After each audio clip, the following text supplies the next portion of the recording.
السلام علیکم ورحمۃ اللہ وبرکاتہ۔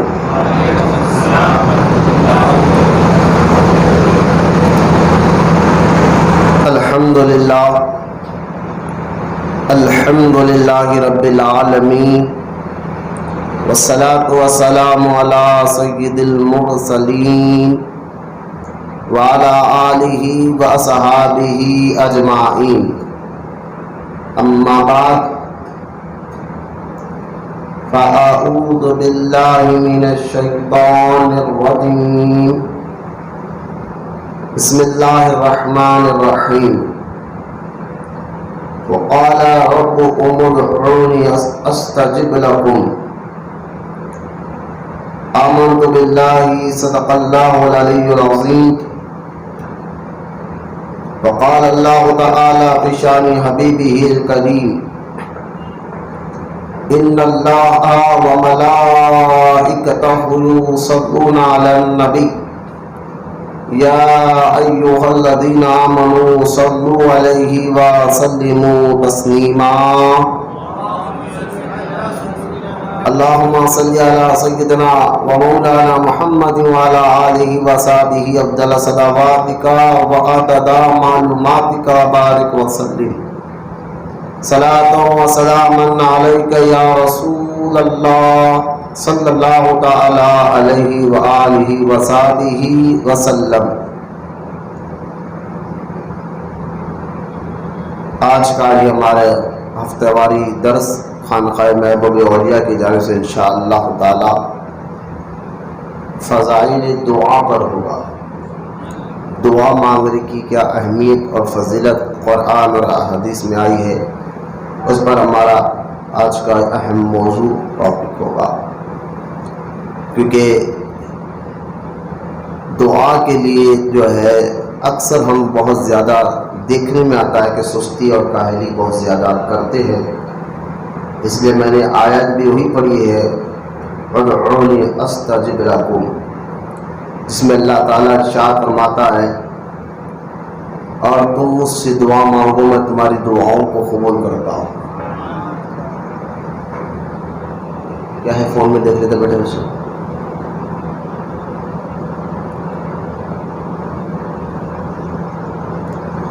تو لہذا آج کے یہ ہمارا اجتماع دعا کی اہمیت اور فضیلت پر ہوگا۔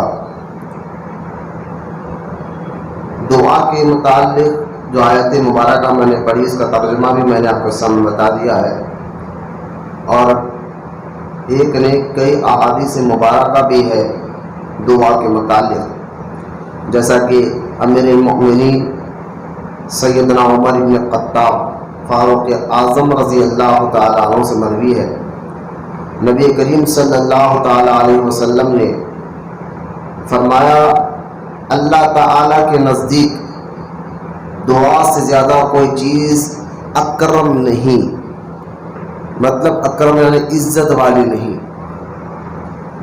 دعا کرنا تمام انبیاء علیہ السلام اور تمام اولیاء اکرام رحمۃ اللہ تعالیٰ علیہ کی سنت مبارکہ ہے۔ اب دعا کے وقت ہمیں کیا کیا وسوسے آتے ہیں اور کس طرح کی باتیں ہمارے ذہن میں رہتے ہیں بعض لوگ، تو میں انشاءاللہ اس کا بھی آپ کو جواب دوں گا، لیکن خبر اس کے لیے اس کا جواب دوں پہلے آپ کو دعا کے کیا کیا فوائد فائدے ہیں، کیونکہ ہماری انسان کی فطرت ہے کہ جس کام میں اس کو فائدہ نظر آتا ہے وہ کام وہ ضرور کرتا ہے۔ فطرت ہے انسان کے اندر، اللہ تعالیٰ نے یہ عادت کو رکھا ہے کہ جس کام میں اس کو فائدہ چاہے دنیاوی ہو یا آخرت ہو، اس لیے اس کے لیے وہ کام وہ ضرور کرتا ہے۔ اس لیے اللہ کے رسول علیہ السلام نیک کام کرنے پر جنت کی بشارتیں دیا کرتے ہیں کہ آپ یہ کام کرو اللہ تمہیں جنت عطا فرمائے گا، یہ کام کرو اللہ تمہیں ثواب عطا فرمائے گا، یہ کام کرو اللہ تمہیں نیکی عطا فرمائے گا۔ اس لیے اللہ اور اس کے رسول علیہ السلام کے بھی یہ سنت مبارکہ ہے کہ پہلے اس کے فائدے بتایا جائے اور اس کے نقصانات بھی بتائے جائے جو نہیں کر رہے۔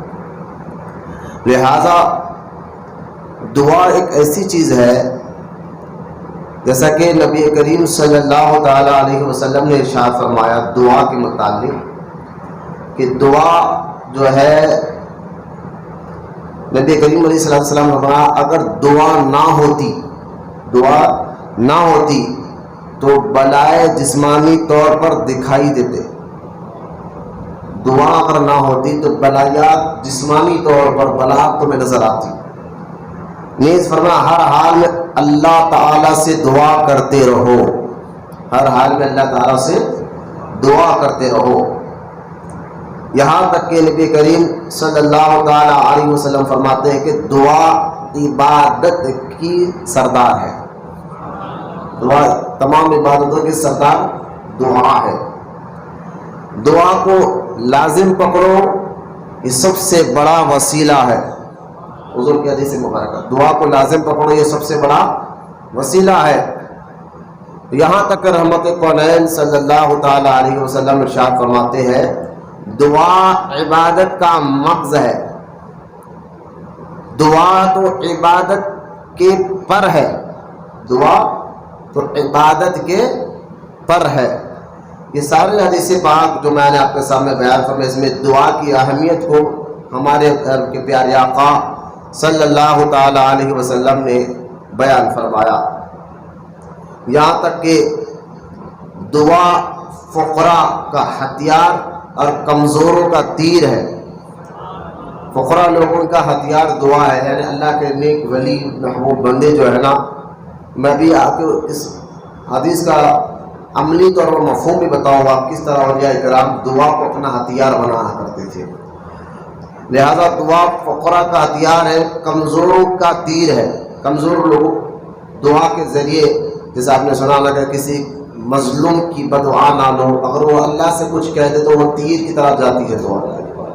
تو دعا کمزوروں کا تیر ہے. دعا اولیاء کرام کی نجات اور دشمنان اسلام کی ہلاکت کا باعث ہے. یعنی اولیاء اللہ، دیکھو میری آواز آ رہی جا رہی ہے، اشارے سے سمجھ میں نہیں آتا جب تک بولے نہیں. اولیاء کرام دعا کو نجات کا ذریعہ سمجھتے تھے، اور دعا ایک ایسی عبادت بھی ہے جس کے ذریعے سے دشمنان اسلام ہلاک بھی ہوئے ہیں. آپ دیکھیں یہ سارے دعا کے متعلق پھر کچھ. اب سیدنا موسیٰ علیہ السلام کی طرف اللہ تعالیٰ نے وحی نازل فرمائی. حضرت موسیٰ علیہ السلام کی طرف وحی نازل فرمائی اور فرما کر فرمایا اے موسیٰ 5 چیزیں میری طرف سے ہے اور 5 چیزیں تمہاری طرف سے، یعنی بندوں کی طرف سے ہے. ان 5 چیزوں میں اللہ فرماتا ہے جو میری طرف سے ہے الوہیت، یعنی الوہیت کا مطلب یہ ہے کہ عبادت بھی ہم اللہ ہی کی کرتے ہیں. غور سے سنیں آپ. لیکن جو ہے مشرکین بھی اللہ کو مانتے تھے، اللہ کو مانتے تھے. ان کا عقیدہ تھا کہ اللہ ہے اور وہ ایک ہے، لیکن گڑبڑی ان کو الوہیت میں ہوئی. مطلب کیا؟ مشرکین یہ کہتے تھے کہ ہاں اللہ ہے، سائر کائنات اس نے بنائی ہے، وہ ایک ہے، لیکن اس بارے میں تو ان کا ٹکراؤ نہیں تھا. لیکن وہ یہ کہتے تھے کہ اب اللہ تھک چکا ہے معاذ اللہ، اور اپنی قدرت، اپنے طاقت جو ہے ہمارے بتوں کو دے دیا ہے. اب یہ زمین آسمان میں جو کچھ کائنات چل رہی ہے یہ ہمارے بت چلا رہے ہیں. یہ مشرکین کا عقیدہ تھا. تو لہٰذا رحمت کونین صلی اللہ علیہ وسلم نے بتایا کہ اللہ تھکنے سے بھی پاک ہے، یعنی عبادت بھی اسی کی کرنا ہے، اور خالق بھی یعنی ساری کائنات کو بنانے والا بھی وہی ہے. الوہیت یعنی ساری کائنات کو چلانے والا بھی وہی ہے. بولے محبت سے سبحان. ساری کائنات کو چلانے والا بھی وہی ہے. تو لہٰذا یہ بتانے موسیٰ علیہ السلام کو اللہ پاک نے وہی فرمایا کہ الوہیت میری طرف سے ہے، یعنی ساری کائنات میں ہی چلاتا ہوں. جنت میری طرف سے ہے، نعمتیں بھی میری طرف سے ہیں. الوہیت، جنت اور نعمت. اور سرکار علیہ السلام کے حدیث مبارکہ سے پتہ چلتا ہے 3 چیزیں اللہ کی جانب سے ہے، اور موسیٰ علیہ السلام سے فرما کہ 3 چیزیں تمہاری جانب سے ہو. کیا فرما؟ عبودیت یعنی غلام، اللہ کے بندے غلام بن کے رہو. وہ غلامی تمہاری طرف سے، عبادت بھی تمہاری طرف سے، اور اللہ تعالیٰ کے شکر گزاری بھی تمہاری طرف سے. دیکھیں 3 دن، ابھی اور 2 بتاؤں گا میں، 5 میں نے بتایا ہے. 3 چیزیں پہلے ذکر کیا اللہ پاک نے: الوہیت میری طرف، نعمت میں دینے والا، جنت میں دینے والا. اب اسی طرح عبدیت تم ادا کرو، یعنی غلامی کا حق تم ادا کرو، عبادت تم ادا کرو، میرا شکر بھی تم ادا کرو. پھر آگے اللہ نے فرمایا خزا میری طرف سے ہے، یعنی موت، خزا کو جو ہے نا موت کہتے ہیں. خزا میری طرف سے اور بندوں کی طرف سے رضا ہونا چاہیے. 5 چیزیں اللہ کی طرف سے، 5 چیزیں بندوں کی جانب سے. خزا میری طرف سے اور رضا تمہاری طرف سے. پھر آگے اللہ تعالیٰ نے فرمایا قبولیت میری طرف سے ہے، دعا تمہاری طرف سے ہے. قبولیت میں کرتا ہوں، بس تم مانگی جاتا. آپ کو ایک مثال دے کے میں سمجھانا چاہتا ہوں کہ دیکھیں، ایک اگر آپ بادشاہ کے پاس گئے اور جا کر اس سے اگر 8 مانگے تو آپ کہیں گے، وہ بادشاہ کہے گا یار کم سے کم مجھے دیکھ تو لیتا میں کون ہوں، میرے پاس آیا ہوں 8 مانگتا ہے تو میری شان تو دیکھ لیتا.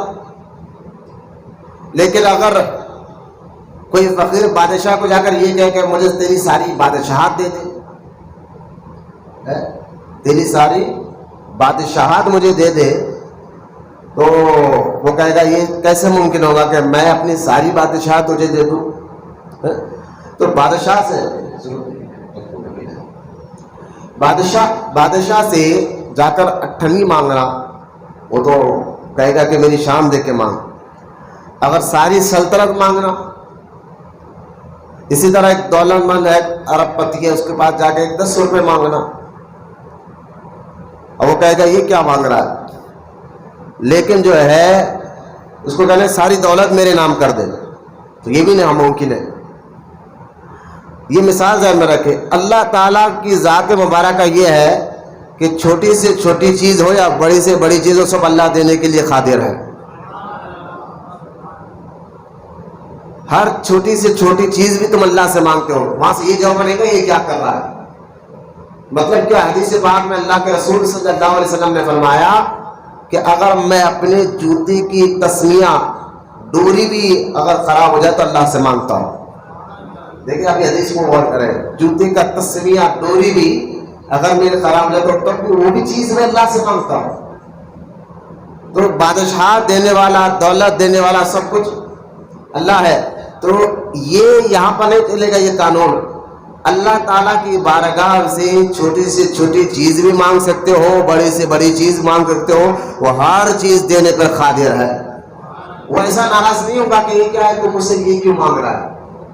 بولے بات سنو، مالدار کو جا کے 10 روپئے تو ناراض ہو جائے گا تو مجھے دیکھ کے تو مانگتا. لیکن اللہ کی ذات مبارک ایسا نہیں کہ چھوٹی چیز مانگے تو اللہ یہ کہتا کہ تو یہ کیوں مانگا مجھ سے. ایسا نہیں کہ وہ ضرور عطا فرماتا ہے، جس کی مثال میں نے حدیث سے دے دی آپ کو. سرکار علیہ الصلوۃ والسلام فرماتے ہیں میں اپنے جوتے کی ڈوری بھی اللہ سے مانگتا ہوں، اور بادشاہ بھی وہی دیتا ہے. تو اس لیے موسیٰ علیہ السلام کو اللہ تعالیٰ نے فرمایا موسیٰ کہو اپنے بندوں سے، غلاموں سے، انسانوں سے کہ قبولیت میری طرف سے ہوگی، دعا تمہاری طرف سے ہوگی. دعا جو ہے یہ مومن کا ہتھیار بھی ہے. دعا مومن کا ہتھیار بھی ہے.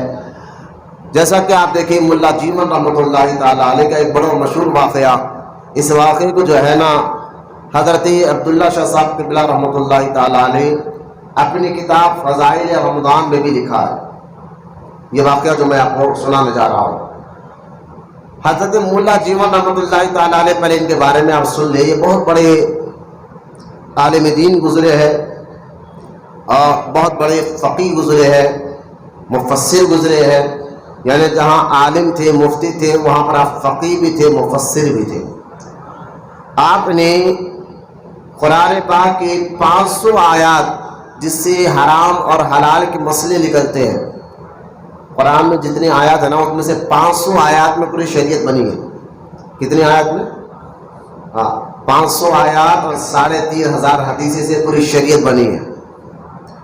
لہذا قرآن پاک کی وہ 500 آیات آپ نے ایک کتاب میں جمع کر اس کی مکمل تشریح کرتے ہوئے آپ نے کتاب لکھی جس کتاب کا نام تفسیر احمدیہ ہے. یہ اندازہ کریں کہ آپ کا علم کیسا. اور مولا جیون رحمۃ اللہ تعالیٰ علیہ کے بارے میں نے اس سے پہلے بھی کہا کہ آپ جو ہے شاہ جہاں جو بادشاہ تھے اورنگزیب کے والد شاہ جہاں، اس کے دور میں آپ ظاہری حیات میں تھے اور آپ اورنگزیب کو بھی آپ نے پڑھایا ہے. اورنگزیب رحمۃ اللہ تعالیٰ علیہ کو بھی مولا جیون رحمۃ اللہ تعالیٰ علیہ نے پڑھایا ہے، اور ایسا زبردست طریقے سے پڑھایا ہے کہ اس سے پہلے بھی میں نے کئی مرتبہ یہ واقعہ شاید اپنی محفل میں، دیکھو میں آواز کیوں آواز بیٹری آ رہی جا رہی، آپ لوگ میری طرف دیکھیں. اس سے پہلے بھی شاید میں نے کئی مرتبہ مولا جیون رحمۃ اللہ تعالیٰ علیہ کے یہ واقعے کو سنایا ہوگا، کیونکہ اللہ والوں کا ذکر ایک پانی کی طرح ہوتا ہے. پانی ہر وقت پیو ہمیں طاقت ہی آتی ہے نا. پانی کبھی پرانا نہیں ہوتا. اللہ کے نیک اور محبوب بندوں کا ذکر بھی کبھی پرانا نہیں ہوتا. جتنے بار سنو اتنا انشاءاللہ ایمان اور یقین بڑھتے جاتا ہے.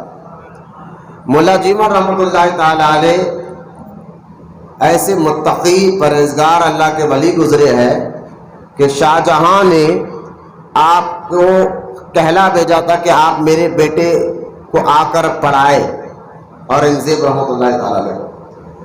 آپ نے فرمایا کہ نہیں، میں محل میں آ کر نہیں پڑھاؤں گا. بادشاہ محل میں آ کر دعوت دے رہا ہے، لیکن آپ نے فرمایا نہیں، میں محل میں آ کر نہیں پڑھاؤں گا. اس نے کہا ٹھیک ہے، میں اپنے بیٹے کو آپ کے مدرسے میں بھیج دیتا ہوں، لیکن میری ایک شرط یہ ہے کہ آپ میرے بچے کو الگ کلاس میں رکھ کر دعا پڑھا الگ سے. تو آپ یعنی حضرت مولا جیون رحمۃ اللہ تعالیٰ علیہ نے فرمایا یہ بھی نہیں ہو سکتا کہ میں ان کو الگ روم میں بٹھا کر پڑھاؤں، بلکہ میں جہاں میرے عام شاگرد بیٹھتے وہاں آپ کا بچہ بھی بیٹھے گا. تو شاہ جہاں اس وقت پر کیا حقیقت کا بھیج دیا. اب وہ اورنگزیب آئے پڑھا کرتے تھے. مولا جیون رحمۃ اللہ تعالیٰ علیہ کی عادت مبارک ہے کہ آپ اپنے پورے شاگرد یعنی مدرسے میں پڑھنے والے سارے طلباء کو آپ نے یہ سختی سے کہا تھا کہ اذان کے یعنی اذان ہونے سے پہلے تم لوگ ہر نماز میں اذان ہونے سے پہلے مسجد میں رہے. یہ آپ نے سختی سے تاکید کی تھی اپنے تمام طلباء مدرسے میں پڑھنے والے اذان سے پہلے مسجد میں رہے. ذہن میں رکھے بات. تو اورنگزیب رحمۃ اللہ تعالیٰ علیہ ایک مرتبہ نماز ظہر یا عصر کی نماز کا وقت تھا کہ آپ اذان مؤذن صاحب اذان دے رہے تھے اور آپ کچھ دیر ہو گئی آپ مدرسے میں شپلا بننے میں لگ گئے. ادھر اذان ختم ہوئی اس کے بعد آپ مسجد میں گئے. جماعت ختم نہیں ہوئی تھی، ابھی اذان بند ہوئی تھی. اس کے بعد آپ مسجد میں گئے تو آپ نے یعنی مولا جیون رحمۃ اللہ تعالیٰ نے بہت غصے میں آ کر آپ نے ان کو مارا کہ تم نے اذان ہونے کے بعد مسجد میں کیوں آئے، اذان سے پہلے آ رہے نا، میرے یہ رولز ہے. تو آپ نے مارا. دیکھیں میں ایک بات اور کلیئر کرنا چاہتا ہوں، آپ کے ذہن میں یہ نہیں ہوگا کہ یہ کیا بات ہے، نماز چھٹ رہی تو ڈانٹتے مارتے تو بات سمجھ میں آتی ہے. اذان سے پہلے تو بعض استادوں کا اور بعض پیروں کا اپنے خاص مرید اور شاگردوں پر خاص نظر ان کو ڈانٹنا، اس کے پیچھے کئی حکمتیں ہوتی ہیں، کئی وجوہات ہوتی ہیں. بعض پیر کو بھی دیکھا گیا کہ اور مریدوں کو نہیں ڈانٹتے، لیکن ایک مرید کو سب کے سامنے ڈانٹ دیتے، ایک بار میں ہمیشہ ڈانٹ دیتے. تو بعد میں معلوم ہوتا ہے کہ وہ پیر صاحب سارے مریدوں کے لیے ایک مرید کو خاص کیوں ڈانٹ رہے ہیں، کیوں مار رہے ہیں. تو بعد میں معلوم ہوتا ہے کہ اصل میں وہ پیر صاحب نے دیکھ لیا تھا اس مرید کی خاصیت کو، تو اس کو مضبوط کرنا چاہتے تھے ہر حصے میں. کہ آگے چل کر بہت اس سے کام لینا. جیسا کہ اس کی ایک مثال میں آپ کو دیتا ہوں. سرکار غوث پاک رضی اللہ تعالی عنہ شیخ حماد کے پاس پڑھنے گئے تھے. بغداد میں شیخ حماد بہت بڑے بزرگ گزرے ہیں. شیخ حماد آپ بہت بڑے بزرگ گزرے ہیں. تو آپ شیخ حماد رحمۃ اللہ تعالیٰ علیہ کے پاس غوث اعظم پڑھنے کے لیے گئے تو آپ نے ان کو بڑی محفل میں غوث پاک کو اٹھا کر باہر بھیج دیا. آپ چلے گئے, یعنی سب کے سامنے آواز دے کر کہنا کہ تم باہر جاؤ. کچھ دیر کے بعد پھر واپس آ کر غوث اعظم بیٹھ گئے, یا دوسرے دن آ کر بیٹھ گئے. تو پھر انہوں نے شیخ حماد نے غوث اعظم کو دیکھا اور کہا کہ اٹھ کے یہاں سے باہر جاؤ. لگاتار 3 دن ایسا ہوا. جب ایک محفل میں سے ایک بندے کو میں لگاتار بھگانے لگ جاؤں تو محفل والے بھی اس کو پہچاننے لگ جاتے ہیں کہ ارے بھائی یہ بندہ کون ہے جو پیر صاحب بار بار اس کو ہکالتے اور یہ آ کر بیٹھ جاتے ہیں. تو لہٰذا غوث پاک کو 3 مرتبہ بھیج دیا گیا باہر, واپس آئے. تو آخرکار کیا ہوا, ساتھ کے جو آپ کے دوسرے مریدین شاگرد تھے وہ بھی غوث پاک سے معاذ اللہ مذاق کرنے لگے کہ تم کیسے آدمی ہو کہ تمہیں بار بار ہمارے پیر صاحب ہکال دیتے اور تم بار کر کے آ کے محفل میں بیٹھ جاتے ہو. جب یہ بات شیخ حماد کو پہنچی کہ آپ کے شاگرد دیگر مریدین بھی غوث پاک سے مذاق کر رہے ہیں, تو آپ نے تمام شاگرد اور مریدین کو بلوایا شیخ حماد نے, اور بلا کر فرمایا ارے کتو, یہ لفظ آپ نے جلال میں کہا, یہ بھی ایک لاڑا ہوتا ہے, کوئی بے عزتی نہیں ہے. اے کتو, تمہیں کیا معلوم کہ عبد القادر کا مقام کیا ہے؟ تمہیں کیا معلوم عبد القادر کا مقام کیا ہے؟ میں نے دیکھ لیا, اس کے پیشانی پہ لکھا ہوا ہے کہ یہ ولیوں کا امام بننے والا ہے. اس کو یہ ولیوں کا امام. تو جب جو شخص ولیوں کا امام بنے تو میں اس کا صبر آزمانا چاہ رہا تھا, اس کا تقوی, اس کی برداشت کو آزمانا چاہ رہا تھا. تو لہٰذا بعض استاد جو ہے کسی پر, خاص طور پر میں مدرسوں کے استادوں کی بات کر رہا ہوں جو صحیح استاد ہے, اور پیر و مرشد کی بات کر رہا ہوں جو صحیح پیر ہے. تو بعض وقت پیر و مرشد اپنے سارے مریدوں میں کسی ایک مرید کو جو ہے ٹارگٹ کر کے اس کو جھٹکنا, اس کو باتیں کرنا سب کے سامنے, تو سمجھ جائے کہ کچھ تو اس بچے میں بات ہے جو پیر کی نظر دیکھ رہی ہے, سب کو نہیں اسی کو ڈانٹ رہی ہے, تو آگے چل کر اس سے کام بھی بڑھا لیا جانا ہے. تو مولا چیمہ رحمۃ اللہ تعالیٰ علیہ کی عادت باب تھی کہ وہ آپ سختی کرتے تھے. کہ دیکھیں آپ, یہ سختی کا نتیجہ اورنگزیب کا کیا ہوا, ساری زندگی نماز نہیں چھوٹی. اورنگزیب رحمۃ اللہ تعالیٰ علیہ کو آپ دیکھیں, استاد ایسے ملے تھا نا, ساری زندگی نماز نہیں چھوٹی. پھر جو ہے آپ نے جو کمائی کی ہے وہ قرآن کو لکھ کر, ٹوپی سی کر بھی ایک روایت میں آتا ہے, بیچ کر کی ہے. یعنی بیت المال, لوگوں کے مال سے آپ نے اپنا پیٹ نہیں پالا. یہ ساری چیزیں کیا ہے کہ استاد اگر مضبوط مل جائے تو شاگرد میں ابھی اثر اچھا آتا ہے. لہٰذا مولا چیمہ رحمۃ اللہ تعالیٰ علیہ نے جب اورنگزیب کو مارا تو خون بہنے لگا, اور کیونکہ آپ بادشاہ کے بیٹے تھے نا, تو سپاہی ہمیشہ اس دور میں ہمیشہ ساتھ رہتے تھے, جیسا کہ باڈی گارڈ باہر مدرسے کے باہر کھڑے رہتے تھے.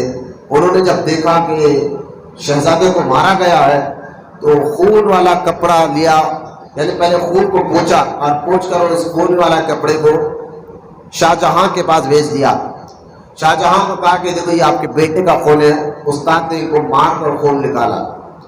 جب یہ محل میں کپڑا پہنچا خون والا تو رانیوں نے آواز نکالی, آجو باجو وزیروں نے آواز نکالی کہ یہ بڑا جو مولانا ہے بڑا غصے والا ہے, اس کو سزا دینی چاہیے کہ شہزادے کو مارا کیسا اس نے. کیونکہ جب وزیروں نے آواز نکالی, رانیوں نے آواز نکالی, تو شاہ جہاں جو بیٹے ہیں جہانگیر کا, ٹھیک ہے, جہانگیر کا بیٹا نا شاہ جہاں, اور جہانگیر کو صحبت ملی تھی مجدد الفسانی کی, شیخ احمد سرندی رحمۃ اللہ تعالیٰ علیہ کی. تو لہٰذا وہ اپنے بیٹے شاہ جہاں, جن کا نام اصل میں محمد خرم تھا, بعد میں ان کا لقب بنا شاہ جہاں, تو شاہ جہاں کو بھی اچھی تربیت دی تھی. اس میں جہانگیر نے علماء کا, بزرگوں کا ادب سکھایا. سیدھا بیٹھو بیٹا, سیدھا بیٹھو, ہاتھ ٹیکا لے کر نہیں بیٹھا. لہٰذا ادب سکھایا تھا, تعظیم سکھائی تھی بزرگوں کا, استادوں کا ادب سکھایا تھا. تو شاہ جہاں بھی اس ماحول میں ڈھلا ہوا تھا. تو اس نے جب سنا کہ میرے بیٹے کو مارا گیا، رانی کہتے ہیں کہ سزا دے، وزیر کہہ رہے سزا دے، تو اس نے ایک پیپر منگایا اور منگا کر اس میں لکھا کہ میں 500 گاؤں کی زمینیں ملا جیون کے نام کرتا ہوں. کہ انہوں نے ایسے سختی کی کہ اذان سے پہلے مسجد میں رہنا ہے، لیکن بچوں کو اگر ابھی سے ایسی عادت ڈالے تو وہ بچے کبھی نمازیں نہیں چھوڑیں گے. لہٰذا شاہجہاں کو یہ بڑی ادا پسند آئی اور 500 گاؤں کی زمینیں لکھ کر جو ہے ملا جیون رحمۃ اللہ تعالی علیہ کے نام کی. اور جب سپاہیوں نے لا کر کہا کہ یہ بادشاہ نے آپ کو تحفہ دیا ہے اور کہا ایسی تربیت بچوں کی کرتے رہے، تو ملا جیون رحمۃ اللہ تعالی علیہ نے دیکھا کہ اس کے پیپر میں 500 زمینیں ان کے نام کی گئی ہے، تو آپ رحمۃ اللہ تعالی علیہ نے اس پیپر کو پھاڑ دیا اور پھاڑ کر فرمایا کہ میں جو یہ کام اپنے بچوں کے ساتھ سختی کر رہا ہوں یہ دولت یا شہرت کے لیے نہیں، اللہ کی رضا کے لیے کر رہا ہوں. دولت اور شہرت کے لیے نہیں، اللہ کی رضا کے لیے کر رہا ہوں، مجھے اس کے بدلے میں کوئی انعام یا بدلہ نہیں چاہیے. تو ایسے ملا جیون رحمۃ اللہ تعالیٰ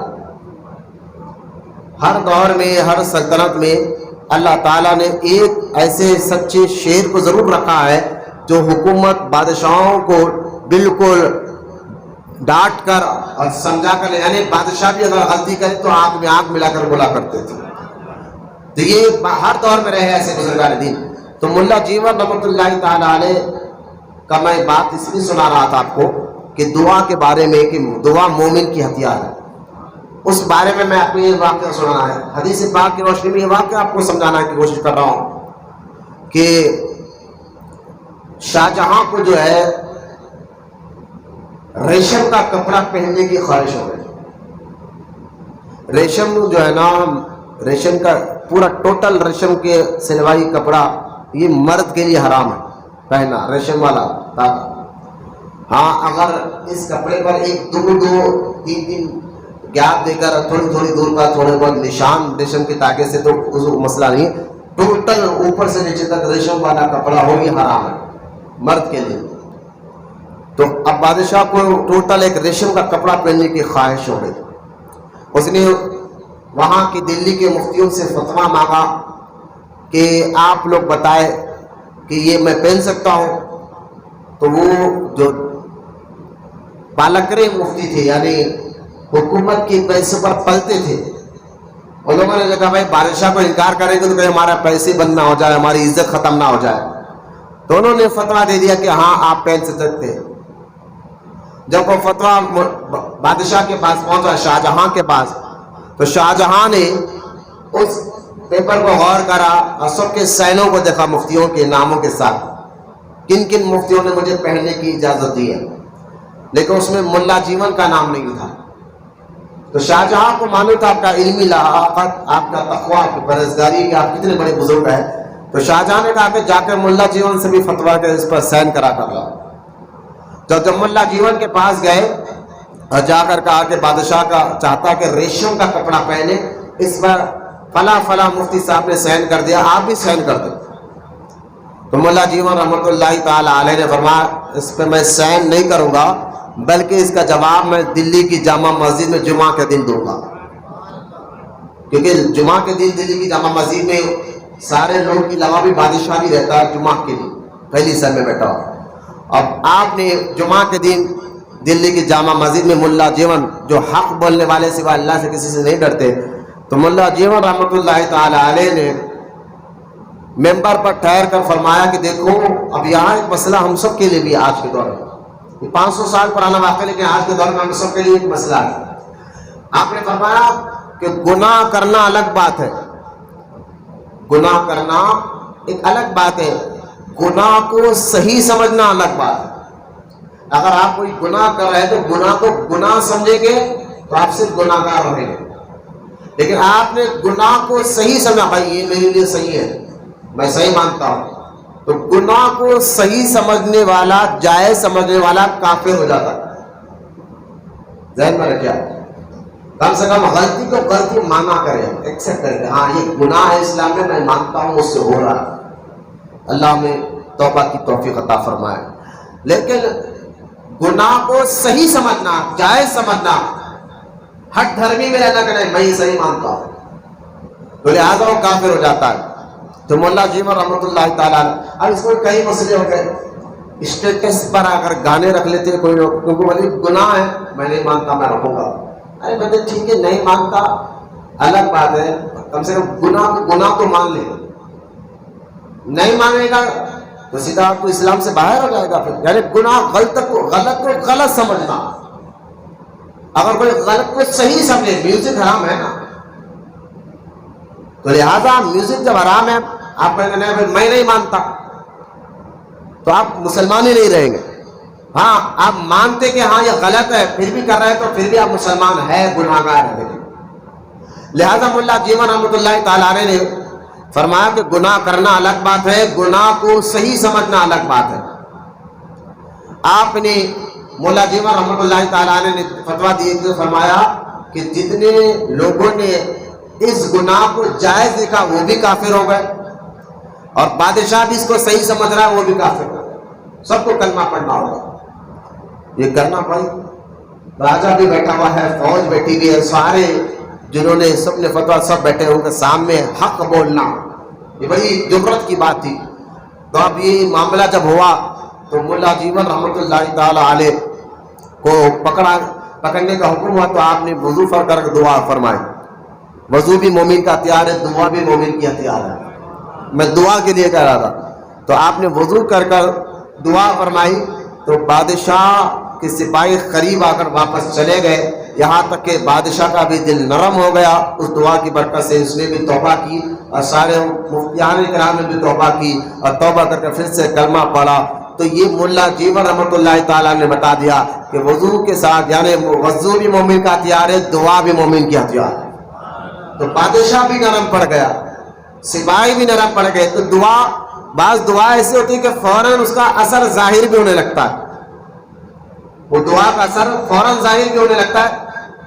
وہ کون سی دعائیں ہیں اور کب کب کرنا چاہیے، میں انشاءاللہ آج کی تقریر میں وہ بھی آپ کو بتاؤں گا۔ لہٰذا یہاں تک تو میں آپ کو دعا کے مسئلے بتا رہا تھا۔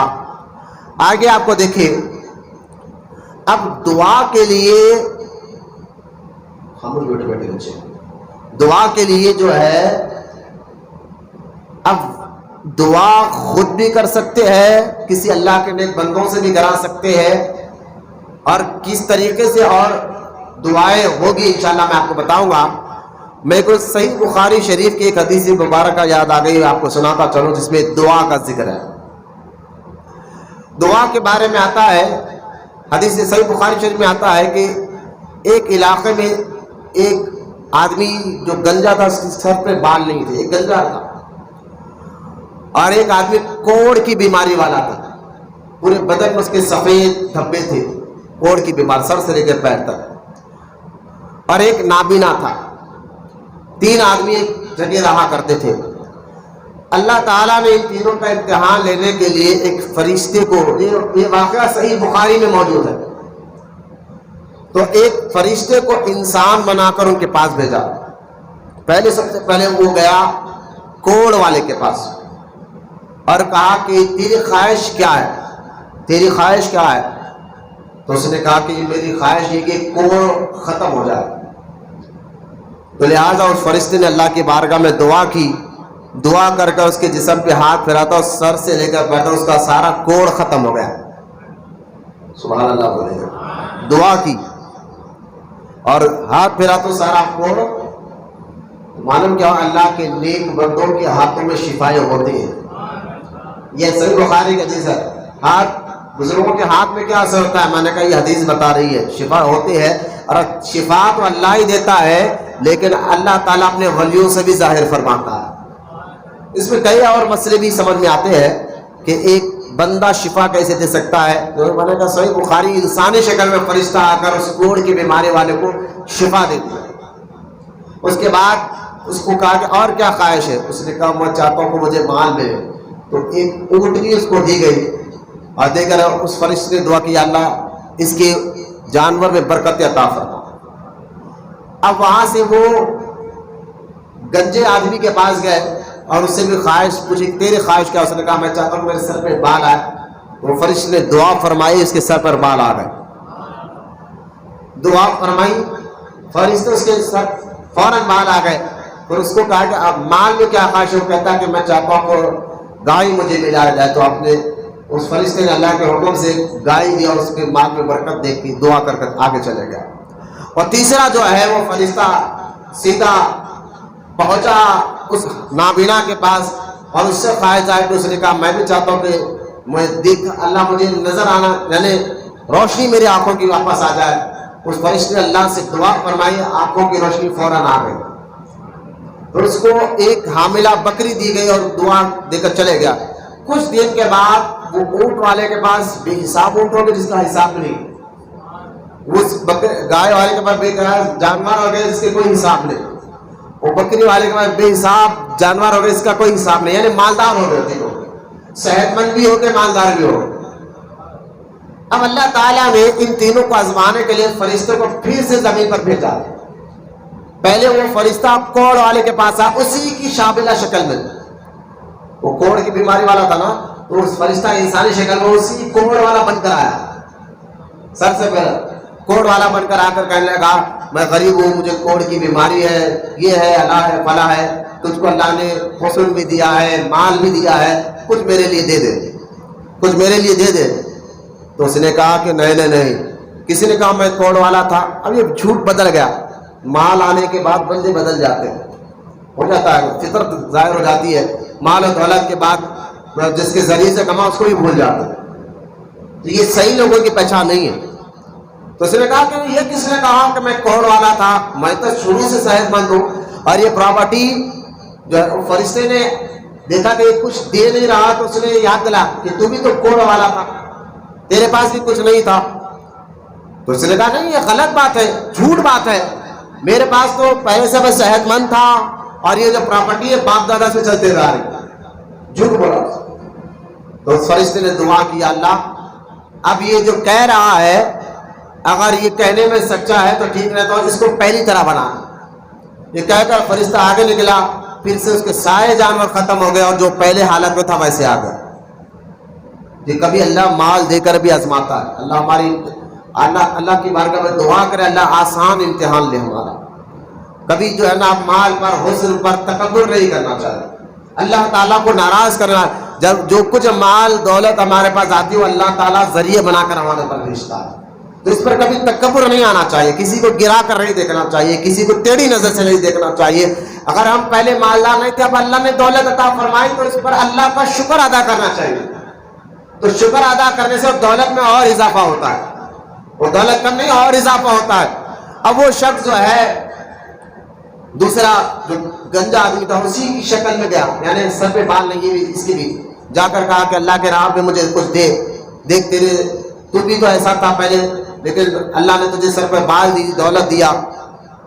تو لہذا اس گنجے آدمی نے کہا نہیں یہ غلط بات ہے، میرا مال بھی پہلے سے باپ داداؤں کا ہے، یہ سر پہ بال بھی پیدائشی طور پر. کسی نے کہا یہ جھوٹ کا اور میں تجھے کچھ نہیں دینا چاہتا. تو فرشتے نے جو انسانی شکل میں آیا تھا وہ فرشتے نے کہا کہ اللہ تجھے پہلے حال میں کر دے، اور پہلے حال کی طرح ہو گیا. اب تیسرا وہ نابینا کے پاس وہ فرشتہ گیا بندہ بن کر، انسان بن کر اور خود نابینا بن کر، اور جا کر اس سے بھی وہی کہی کہ تو بھی پہلے نابینا تھا، اللہ نے تجھے روشنی عطا فرمائی، جو ہے نا دولت عطا فرمائی، اب میں چاہتا ہوں کہ مجھے کچھ دے اللہ کے نام پر. تو اس نے نابینا نے کہا ہاں تو سچ کہتا ہے، پہلے میں نابینا تھا، پھر اللہ نے ایک ذریعے سے مجھے شفا عطا فرمائی، پھر مجھے دولت میں برکت بھی ہو گئی ہے. اب یہ میں ریل کا دروازہ کھولتا ہوں، جتنے چاہے اتنی دولت لے کر چلا جائے، یہ اللہ کے لیے میں دینے کے لیے تیار ہوں. تو فرشتہ کہتا ہے کہ میں انسان نہیں فرشتہ ہوں. اصل میں اللہ نے تم تینوں کا امتحان لیا تھا، وہ امتحان لینے کے لیے میں یہاں آیا تھا.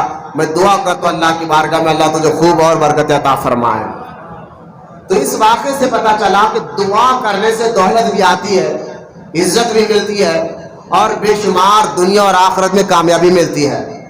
بس دولت ہو، عزت ہو، شہرت ہو، اگر پہلے نہیں تھی آ جائے، صحت نہیں تھی آ جائے، دولت نہیں تھی آ جائے، تو لہٰذا اس پر کبھی تکبر نہیں کرنا چاہیے بلکہ اللہ کا شکر ادا کرنا چاہیے، اور کسی کو ٹیڑھی نظر سے گرا کر نہیں دیکھنا چاہیے. یہ ذہن میں رکھ لیا تو خیر دعا جو ہے بڑے سے بڑے بلاؤں کو بھی ٹال دیتا ہے، اور کسی مظلوم کو تنگ نہیں کرنا چاہیے، اس حدیث سے پتہ چلتا ہے۔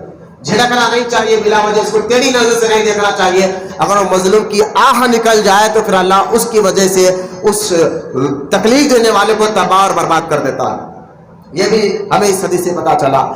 لہذا دعا کے لیے اب آگے ہم اور بڑھتے ہیں۔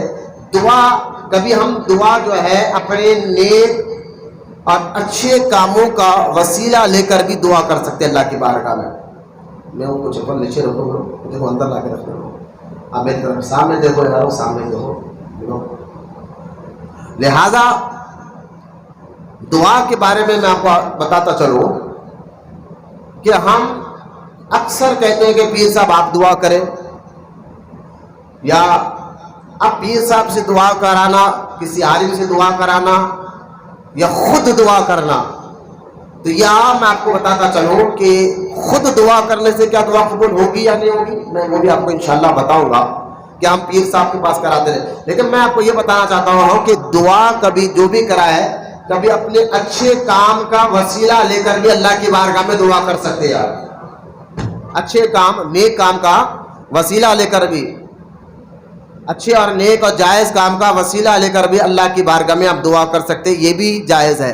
اور کسی اللہ کے نیک اور مقبول بندوں کا نام اور ان کا وسیلہ لے کر بھی اللہ کی بارگاہ میں دعا کر سکتے، یہ بھی جائز ہے۔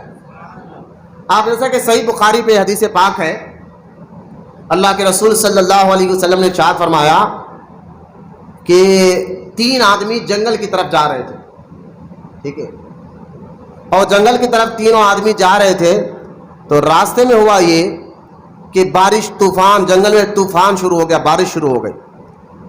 اور جب بارش شروع ہو گئی تو وہ تینوں آدمی بھاگتے بھاگتے ایک غار میں چھپ گئے، یعنی بہت طوفانی بارش تھی، وہ ایک غار میں جا کر چھپ گئے۔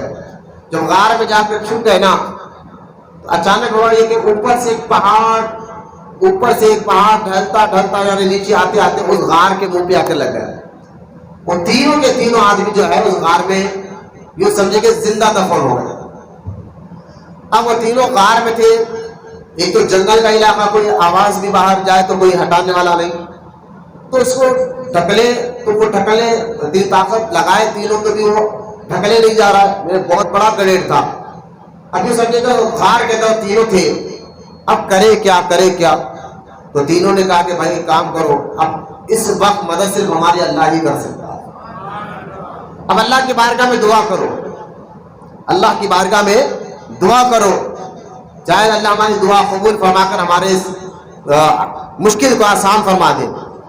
تو ایک بندہ آگے بڑھا، 3 میں سے ایک آگے بڑھا اور کہا کہ یا اللہ، اب دیکھو ایک بندہ آگے بڑھ کر کہتا ہے یا اللہ تو جانتا ہے کہ میں اپنے ماں باپ کا بڑا وفادار ہوں، میں اپنے ماں باپ کا بڑا وفادار ہوں، میں اپنے ماں باپ کی خدمت اللہ تیری رضا کے لیے کرتا ہوں۔ ایک بار کا واقعہ، میرے ماں جب میں جنگل سے آتا تھا گھر، تو جب تک اپنے ماں اور باپ کو، خاص طور ماں کو دودھ نہ پلا دوں اپنے بچوں کو بھی نہیں پلاتا تھا۔ تو ایک وقت میں جنگل سے اپنی بکریاں چرا کر رات میں آنے تک دیر ہو گئی، اور میں دودھ کو فوراً نچوڑ کر ماں کے پاس گیا تو ماں سو چکی تھی۔ تو جب ماں سو چکی تو میں ماں کے سرانے گھنٹوں کھڑا رہا کہ ماں کو نیند میں ڈسٹرب کیوں کروں جب تک یہ خود نہ اٹھے۔ تو میں نے اپنے بچوں کو اپنی طرف نہیں دیکھا، بلکہ ماں کے نیند کا یعنی ہوشیار ہونے کا انتظار کرا۔ کچھ گھنٹے کے بعد میرے ماں نیند سے بیدار ہوئی تو میں ماں کے سرانے پانی یعنی دودھ لیے کھڑا تھا۔ تو ماں نے کہا کہ تم نے اپنے بچوں کو دودھ نہیں دیا؟ کہا نہیں ماں، میرے تو شروع سے عادت ہے پہلے تجھے پلاتا ہوں بعد میں بچوں کو پلاتا ہوں۔ تو ماں نے مجھے خوب دعائیں دی اور میں نے ماں کو دودھ پلایا، اس کے بعد اپنے بچوں کو دودھ پلایا۔ تو اس آدمی نے کہا یا اللہ، جو غار میں بند تھا، اس آدمی نے کہا یا اللہ جو یہ کام میں نے کیا ہے ماں کی خدمت تیری رضا کے لیے کیا، اگر یہ نیکی تیری بارگاہ میں قبول ہے تو پہاڑ ہٹا دے۔ دیکھ اپنے نیکی کا وسیلہ لے کر دعا، دیکھو اس میں نیکی میں اخلاص ہونا چاہیے، دکھاوا نہیں ہونا چاہیے، ہے نا۔ تو یہ دعا کی کہ پہاڑ غار کے منہ سے تھوڑا سرک گیا۔ اب دوسرا آدمی آگے بڑھا، تب اس غار سے باہر نہیں نکل سکتے تھے، تھوڑا تو سرکا۔ تو دوسرا آدمی آگے بڑھا اور آگے بڑھ کر اس نے دعا کی یا اللہ تو جانتا ہے کہ میں بہت مالدار ہوں، میرے پڑوس میں میرے چاچا کی لڑکی رہتی تھی، میری کئی سال سے اس کے اوپر نیت خراب تھی. ایک دن ہوا کہ میرے چاچا کا انتقال ہوا، چاچی کا انتقال ہوا، تنہا رہ گئے، تو اس نے میرے پاس آ کر کچھ ادھار مانگا تو میں نے گندی نیت ظاہر کی تو وہ چلے گئی. لیکن مجبور ہو کر کچھ دن کے بعد آئی کہ کھانا پینے سے وہ لالے پڑ گئے تھے، کھانے کے لیے کچھ نہیں تھا، تو مجبور ہو کر میرے پاس آئی اور کہا کہ تجھے جو کرنا کر مجھے لیکن کچھ دے. تو میں اس کو اپنے کمرے میں لے کر گیا، دروازہ بند کیا تو وہ میری چاچا کی لڑکی بڑی نیک اور شریف متقی پرہیزگار تھی، وہ اچانک رونے لگی. میں نے کہا تو روتی کیوں ہے؟ میں نے تو دروازہ بھی بند کر دیا ہے، اب اس روم میں تیرے میرے علاوہ کوئی اور نہیں جو ہمیں دیکھ رہا ہو. تو اس لڑکے نے کہا اللہ دیکھ رہا ہے، اللہ دیکھ رہا ہے. تو یہ لفظ مجھے اتنا اثر کیا زبان پر، دل پر، میں نے اس کو عزت کے ساتھ اس کے گھر بھیجا، اس کی مدد بھی کی، اس کو عزت کے ساتھ گھر بھی بھیجا، اس کی مدد بھی کی، اور میں نے توبہ کی. اس دوسرے آدمی نے کہا یا اللہ جو میں نے یہ کام کیا صرف تیری رضا کے لیے کیا، اگر یہ نیکیاں تیری بارگاہ میں قبول ہے تو یا اللہ یہ مشکل ہٹا دے. اتنا کہنا تھا، پہاڑ اور سرک گیا خود بخود، روتے رہیے سبحان اللہ. لہذا پھر بھی ابھی آدمی باہر نہیں نکل سکتا. تیسرا آدمی آگے بڑھا، وہ کہتا ہے یا اللہ میرے پاس ایک مزدور کام کیا کرتا تھا، کچھ دن کام کر کر اور چلا گیا تو اس کو مزدوری نہیں لیا، اس کو کہیں جلدی جانا تھا، چلا گیا، مزدوری لیا رہی. لیکن کچھ دن سال کے بعد واپس آیا، کہا سیٹ میں نے آپ کے پاس 8 دن کچھ کام کیا تھا، اس کے پیسے نہیں لیا تو مجھے جلدی جانا تھا، وہ 8 دن کی مزدوری مجھے دے دے. تو اس مالک نے کہا کہ دیکھ یہ جو گراؤنڈ میں جو جانور ہے نا یہ سارے تیرے ہیں. اس نے کہا مجھے 8 دن کی آپ مزدوری دیے، سارے بکرے اتنا مال دے کر مجھے غریب کا آپ مذاق کیوں اڑانا چاہتے ہیں؟ تو اس آدمی نے کہا نہیں نا، یہ جو مال ہے نا یہ تیرا ہے. وہ کیسا؟ کہ وہ 8 دن کی مزدوری سے میں نے کچھ جانور خریدا تھا اور اس کے ذریعے سے اتنے جانور بنے، وہ ایک جانور کے اتنے جانور بنے ہیں، لہذا یہ سارا مال تیرا ہے. تو اس تیسرے آدمی نے کہا یا اللہ جو میں نے ایمانداری کے ساتھ اس کا مال اس کو واپس کیا ہے وہ صرف تیرے خوف اور تیری رضا کے لیے کیا، تیرا خوف رکھتے ہوئے اور تجھے راضی کرنے کے لیے کیا ہے. یا اللہ اگر یہ نیکی تیری بارگاہ میں قبول ہے تو یہ پہاڑ ہٹا دے. تو یہ دعا کرنا تھا، وہ پہاڑ منہ سے ہٹ گیا، وہ تینوں زندہ سلامت واپس آ گئے.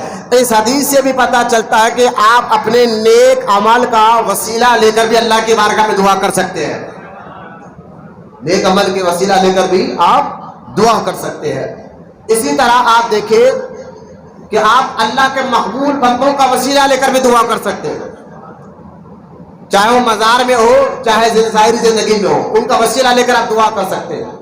شیخ احمد مجدد الفسانی رحمۃ اللہ تعالیٰ علیہ، شیخ احمد سرہندی پنجاب میں جن کا مزار شریف میں نے ذکر فرمایا، جس نے اکبر بادشاہ کے دور میں دین کو بچایا، شیخ احمد مجدد الفسانی رحمۃ اللہ تعالیٰ علیہ، آپ کے دور مبارک میں آپ اپنے دونوں بیٹوں کے لیے پڑھانے کے لیے ایک حافظ صاحب کو رکھا تھا. حافظ صاحب آتے پڑھا کر جاتے. شیخ احمد سرہندی رحمۃ اللہ تعالیٰ نے ایک مرتبہ اس حافظ صاحب کو دیکھ کر اپنے بچوں کو کہا کہ میں دیکھ رہا ہوں کہ تمہارے حافظ صاحب جو تمہیں دعا کرانے تمہیں قرآن پڑھانے کے لیے آ رہے ہیں نا، ان کے پیشانی پر یعنی کی تقدیر میں لکھا ہے یہ بدبخت ہے، ان کی تقدیر میں بدبختی لکھی ہوئی ہے تو حافظ آگے چل کر ان کا ایمان جا سکتا، بدبختی لکھی ہوئی ہے. تو ان دونوں بچوں نے کہا کہ بابا جان آپ دعا کر دیں کہ اللہ کو نیک بخت بنا، ان کی بدبختی کو ختم کر، آپ دعا کریں. مجدد الفسانی خود اتنے بڑے ولی، میں ان کی کرامت گراؤں، علماء نے ان کی کرامت گراتے ہوئے فرمایا کہ 500 کرامتیں آپ کے. سکون سے بیٹھے نا تو آپ کو بیچے نہیں ہوتے، باہر جا کر بیٹھے، یا مسجد ہے سکون سے بیٹھے نا تو باہر جائیے.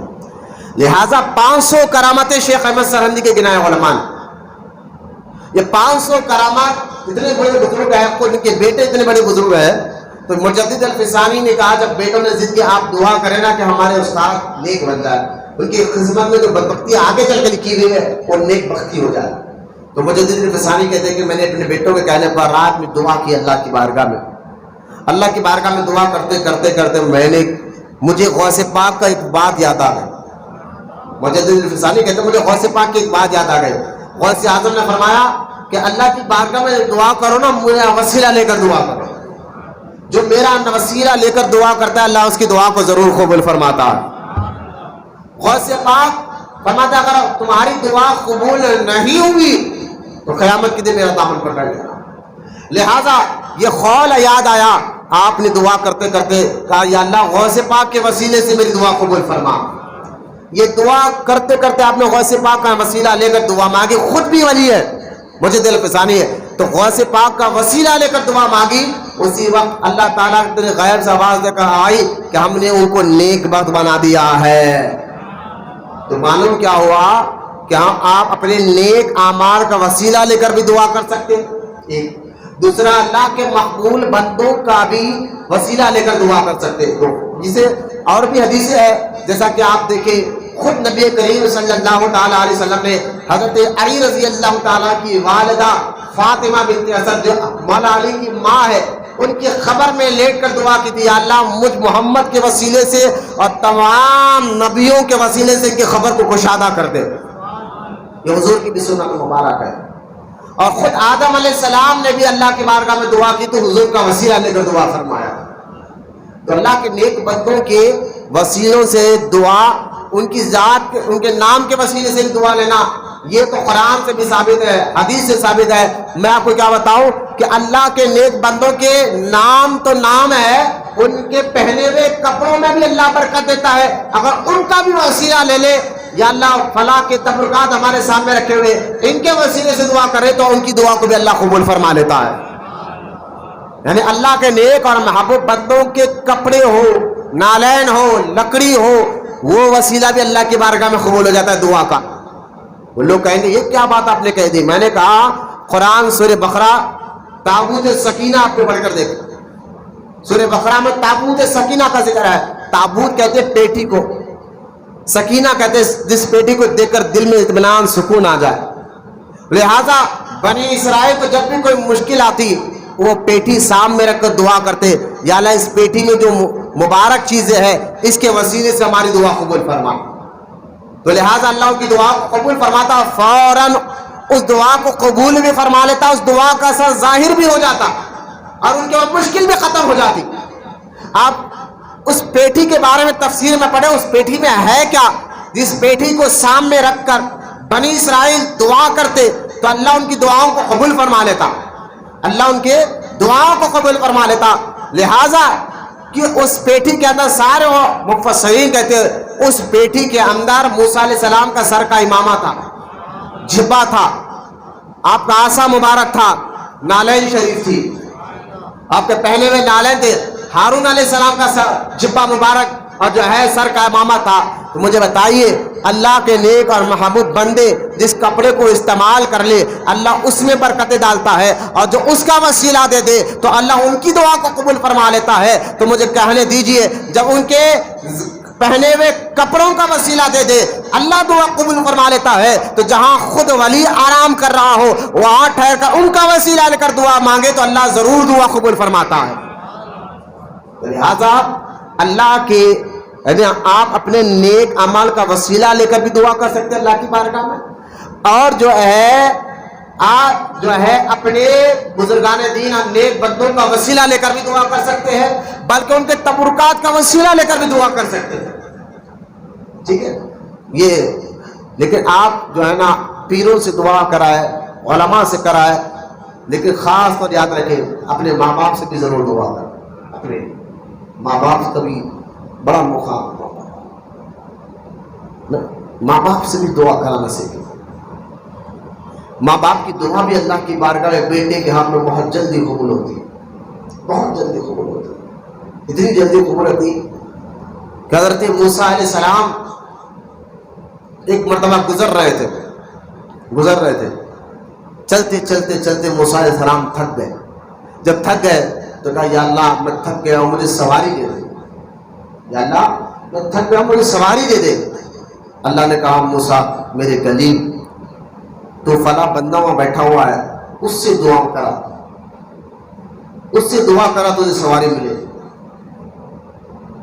موسیٰ علیہ السلام اس کے قریب گئے، کہا اے اللہ کے بندے اللہ کی بارگاہ میں دعا کر، اللہ مجھے سواری دینے میں تھک گیا اور چلتے چلتے۔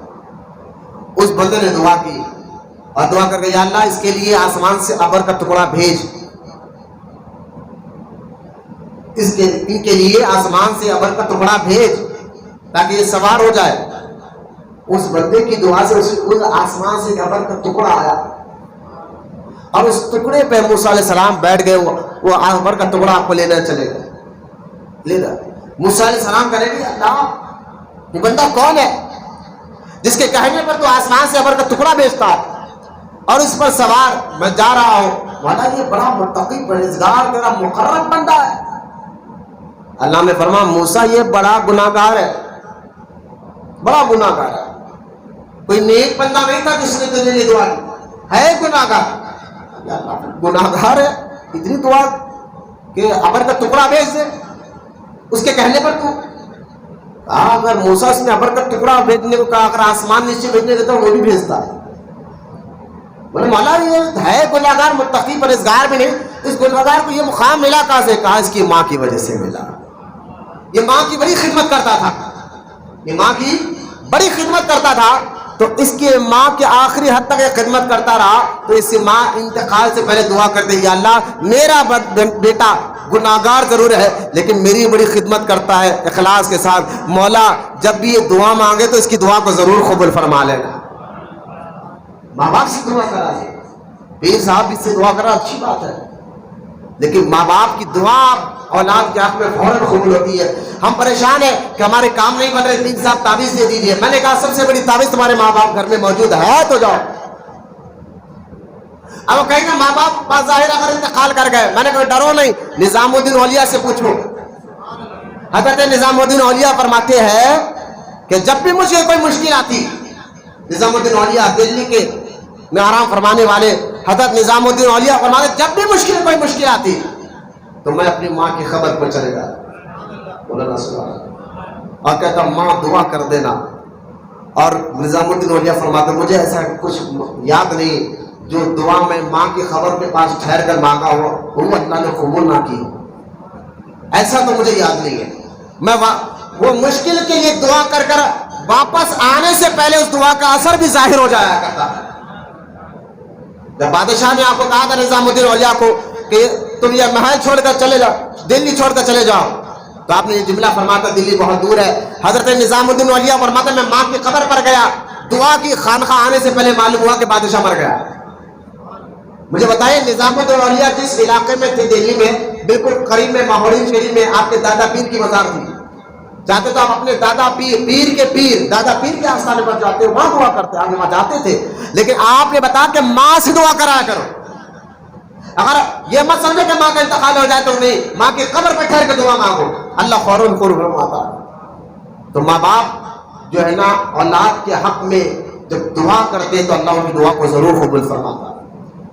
یہ نہیں کہا گیا کہ ماں باپ جو مجھ سے اللہ نے جو یہ کہا نا میں آگے بتاؤں گا کہ یہ نہیں کہ ماں باپ نیک ہے تو یہ ہوتا نہیں، لیکن ماں باپ جائز کاموں میں ماں باپ کی خدمت کرنا عبادت ہے، نیک کام جائز کام اور گناہ کے کام میں نہیں، پہلی بات۔ اور ماں باپ اگر اولاد کے گناہ کا کام بتائے، غلط کام بتائے، کوئی ماں باپ بتاتے تو نہیں ایسا کہ تو گناہ کر غلط کام کر، لیکن بتا رہا ہوگا کوئی ماں باپ گناہ کا غلط کام بتائے تو اولاد کو کام کرنا بھی نہیں ہے، لیکن ماں باپ جیسے بھی ہو ان کی دعا ضرور لینا چاہیے۔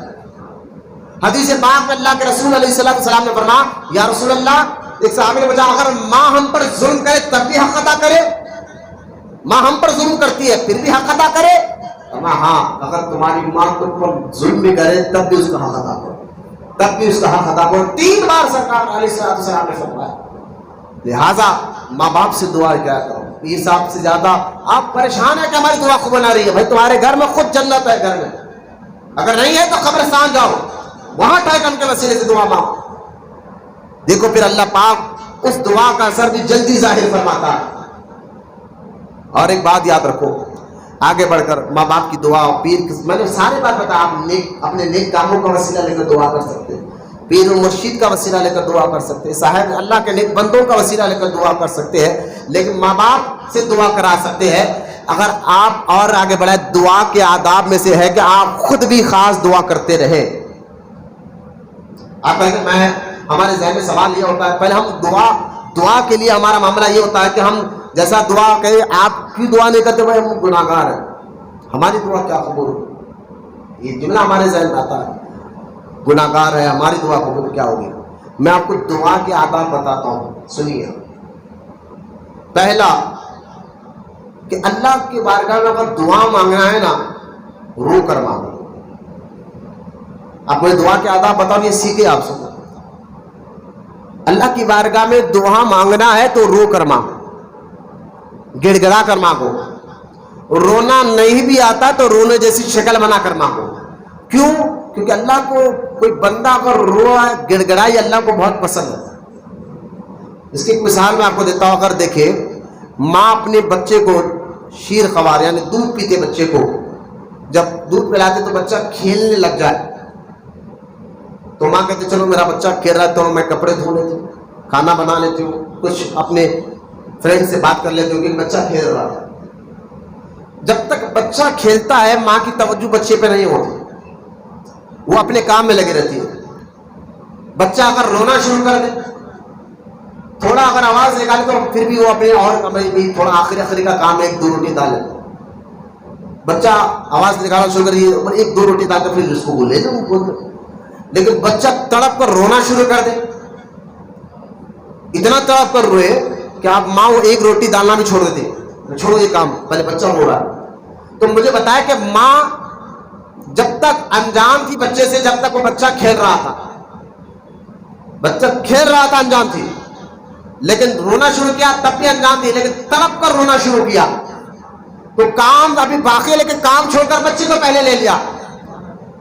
تو جب ماں کی توجہ بچے کی طرف کب ہوئی؟ جب بچہ نے رونا شروع کیا، تڑپ کر بلک کر رونا شروع کیا۔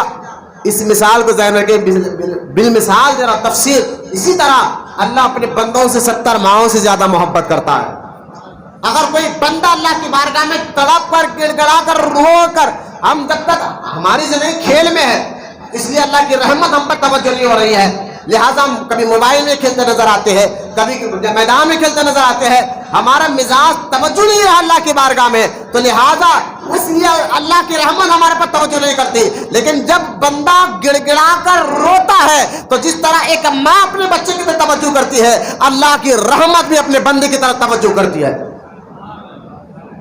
اس لیے بزرگان فرماتے ہیں اللہ کی بارگاہ میں تڑپ کر رو کر دعا مانگو، یہ دعا کے آداب میں سے پہلا آداب۔ اور دوسرا، یقین رکھو اللہ سن رہا ہے، دیکھ رہا ہے، ہماری دعا کو قبول بھی کرتا ہے۔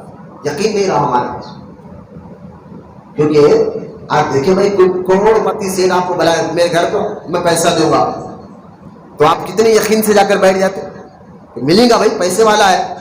کوئی غریب جھوپڑ پٹی والا بلا کر بولے میں ہاں میرے پاس پیسے دوں گا، تو آپ جاتے نہیں رہے، بولے کیا دیں گے، نہ خود غریب بیچارہ ہم کو کیا دے۔ لیکن کروڑ پتی کے پاس کیوں گئے آپ کو یقین ہے اس کے پاس ہے، یہ دیتا۔ لہذا اللہ تعالیٰ ساری کائنات کا مالک و بادشاہ ہے، تو اس کی بارگاہ میں یقین رکھ کر دعا مانگو کہ ملے گا تو ضرور ملے گا، یہ یقین ہمارے اندر۔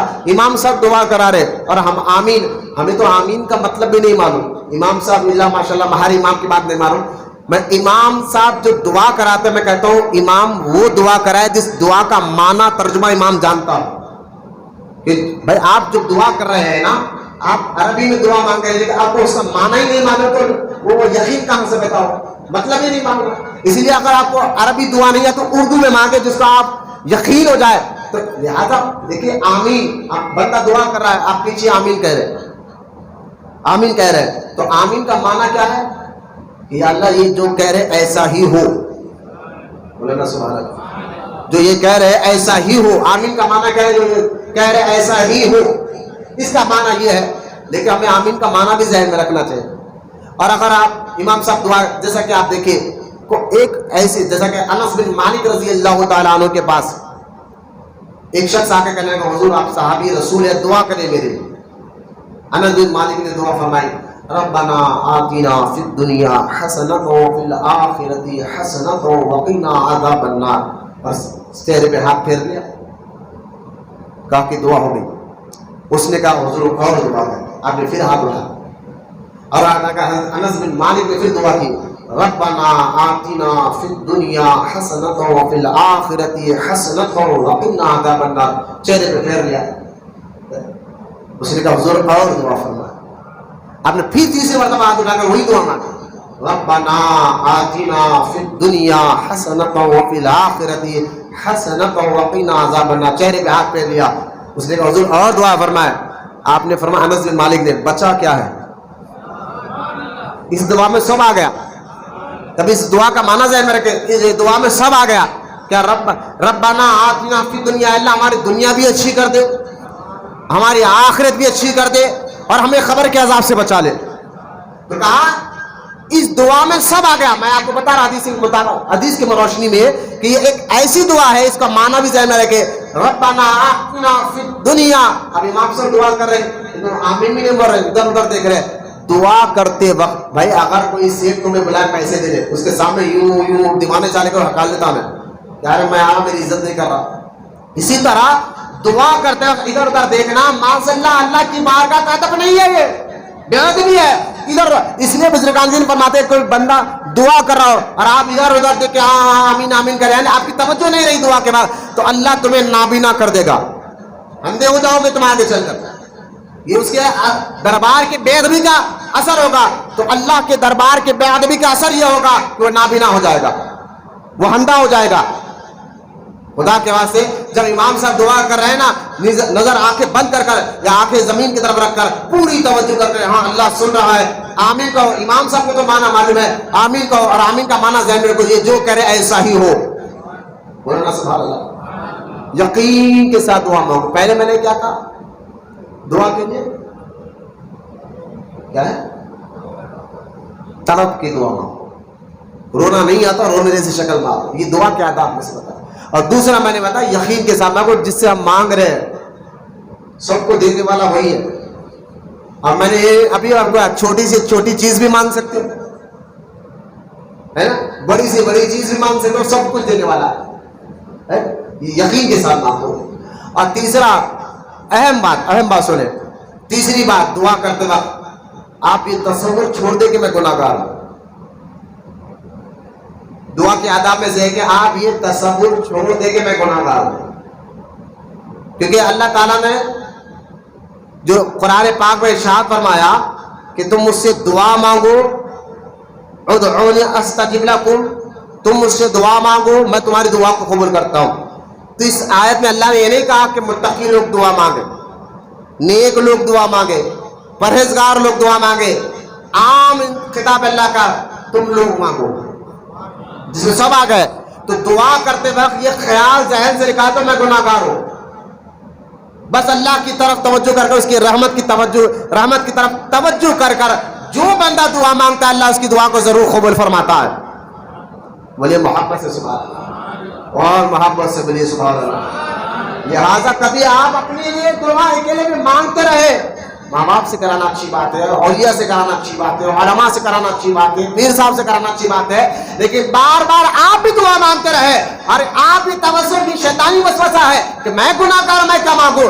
اللہ نے پابندی نہیں کیا کہ گناہ گار مجھ سے نہیں مانگ سکتا، بلکہ اللہ تعالیٰ نے فرمایا تم مجھ سے مانگو چاہے تم کچھ بھی ہو، مانگو میں ضرور عطا فرماتا ہوں. تو آپ دعا کے آداب میں سے ہے کہ اپنے آپ کو گناہ گار دعا کرتے وقت تصور نہ کر میں گناہ گار ہوں میری کیا دعا قبول، لیکن مانگو. بولنا سبحان اللہ. آپ کہیں گے بھائی ہم مانگا کئی بار دعا مانگتے ہماری دعا قبول نہیں ہوتی. یعنی قبول نہیں ہوتی سے مراد اس کا اثر ظاہر نہیں ہوتا، جلدی اثر ظاہر. نیک لوگ دعا مانگتے ہیں اس کا اثر جلدی ظاہر ہوتا ہے، ہم مانگتے ہیں اس کا اثر جلدی ظاہر نہیں ہوتا. یقیناً نیک لوگ مانگے ان کا اثر جلدی ظاہر ہوتا. اس کا مطلب یہ نہیں ہے کہ آپ دعا مانگنا چھوڑ دیں. آپ سنیں، جو بندہ اللہ کی بارگاہ میں دعا مانگتا ہے، اللہ کی بارگاہ میں جب دعا مانگتا ہے اللہ تعالیٰ فرماتا ہے کہ اچھا ایک بات رکھے، کوئی کافر دعا مانگے تو اللہ اس کو فوراً دے دیتا ہے، اگر کوئی مومن دعا مانگے اس کو نہیں دیتا. فرشتے عرض کرتے ہیں اللہ یہ تو شرک کرتا ہے اس کو تو فوراً دے دیتا ہے، اور یہ بندہ تیری عبادت کرتا ہے اس کو دیتا نہیں. اللہ فرماتا ہے فرشتوں سے اس کا مانگنا یعنی مشرک کا مانگنا مجھے پسند نہیں، لیکن میری سنت ہے کہ میں دیتا ضرور چاہے کوئی بھی مانگے. مانگو کوئی نہیں، میں دیتا ضرور، لہٰذا مشرکوں میں جلدی دے دیتا ہوں. اور یہ جو مومن ہے نا، ان کی آواز مجھے پسند ہے، میں چاہتا ہوں کہ یہ ٹھہرے رہے. تو لہٰذا ہم جب دعا مانگتے ہیں، وہ دعا 3 چیزوں میں سے ایک چیز ضرور ہوتا ہے. دعا کبھی خالی ہوتی ہی نہیں. آپ سمجھ رہے کہ دعا مانگے ادھر اثر ظاہر نہ ہے تو ہم کیا گناہ مانگے؟ نہیں. دیکھیں دعا مانگنے سے کیا ہوتا ہے. ایک بندہ دعا مانگتے رہے، چلتے اٹھتے بیٹھتے ہر نماز کے بعد. آپ غور کریں کہ دعا جب کوئی بندہ مانگتا ہے نا، یہ 3 چیز میں سے ایک چیز ضرور ہوتی ہے. اگر وہ دعا فوراً قبول ہو کر اس کا اثر ظاہر ہو جاتا ہے، اگر اثر ظاہر نہیں ہوا تو اس دعا کے واسطے سے اللہ آنے والی بلا کو آپ کی ٹال دیتا ہے. کوئی بلا آپ کے پیچھے آنے والی ہو تو بلا کو ٹال دیتا ہے. اگر بلا بھی نہیں ہو تو، لیکن وہ جو تم مانگ رہے ہو اللہ جانتا ہے یہ بندہ مجھ سے جو مانگ رہا ہے ابھی اس کو یہ سنبھال نہیں سکتا، اس کو دے دو تو اس قابل نہیں آگے سے، اگر میں یہ دے دوں تو اور پریشانیاں اس کے پیچھے آ سکتے ہیں. تو اللہ تعالیٰ اس دعا کی نیکی قیامت کے دن اٹھا کر رکھے گا.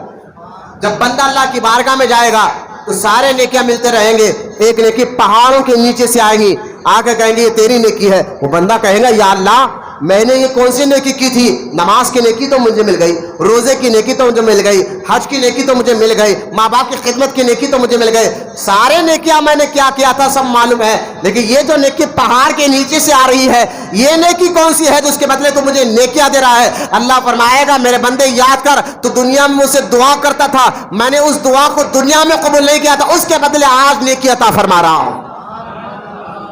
بولے محبت سے پارا. تو مجھے بتایا آپ نقصان میں کہاں پر ہے دعا مانگو، کس طریقے سے آپ نقصان میں ہو سکتے ہیں.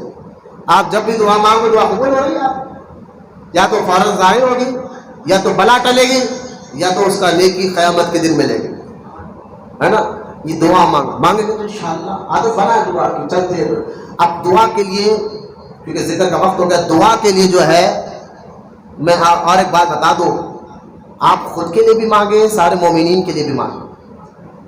حدیث پاک میں آتا ہے کہ ایک مسلمان دوسرے مسلمان کے لیے دعا کرتا ہے اس کے پیٹھ پیچھے، ایک مسلمان دوسرے مسلمان کے لیے دعا کرتا ہے اس کے پیٹھ پیچھے، تو اللہ تعالیٰ فرماتا ہے کہ اے فرشتوں یہ جو میرا بندہ ہے نا، جو میں اس کے ساتھ ساتھ اپنے مسلمان بھائیوں کے لیے بھی دعائیں مانگ رہا ہے، تو اللہ فرماتا ہے کہ پہلے اس کو دے. جو دوسروں کا خیال کرے نا پہلے اس کو دے، بعد میں اس کو، جس کے لیے دعا مانگ رہا ہے اس کو بعد میں دے.